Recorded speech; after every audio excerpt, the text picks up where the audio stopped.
Vinayagar Chaturthi celebration சக்ஸஸ்ஃபுல்லாக 5 days Pillaiyar வச்சுருந்து 4 days வரைக்கும் டெய்லி ஈவினிங் பூஜை பண்ணி நெய்வேத்தியம் வச்சு பிள்ளைங்கள்லாம் நல்லா இன்வால்வ்டாக பூஜை பண்ணாங்க. பூஜை பண்ணிவிட்டு இன்றைக்கி 5th டே சண்டே மார்னிங் ஒரு 8 பிள்ளையாரை வந்து சிம்பிளாக ஒரு நெய்வேத்தியம் வச்சுட்டு பிள்ளையாரை எங்கள் வீட்டுக்கு பின்னாடி ஒரு 5 மினிட்ஸ் வாக்லேயே ஆறு இருக்குது. அங்கே போய் பிள்ளையாரை வந்து கரைக்க போகிறோம். பசங்க ரொம்ப இன்வால்வ்டாக இருந்தாங்க. எவ்ரி இயர் வந்து வீட்டில் செய்வாங்க. பெருசாக நாங்கள் ஆற்றுக்குலாம் பசங்களை கூட்டிகிட்டு போக மாட்டோம். நாங்களே மேக்ஸிமம் போக மாட்டோம்.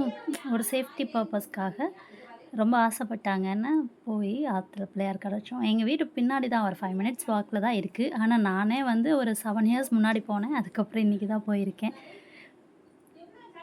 மார்னிங்கில் இந்த சீனரியெல்லாம் அழகாக இருந்தது. ஆற்றுக்கு இந்த சைடு எங்கள் ஊர், அப்படியே ஆப்போசிட் ஒரு சின்ன பிரிட்ஜ் மாதிரி இருக்கும். அதை கிராஸ் பண்ணால் அந்த பக்கம் ஃபுல்லாக விவசாயம் பண்ணுவாங்க.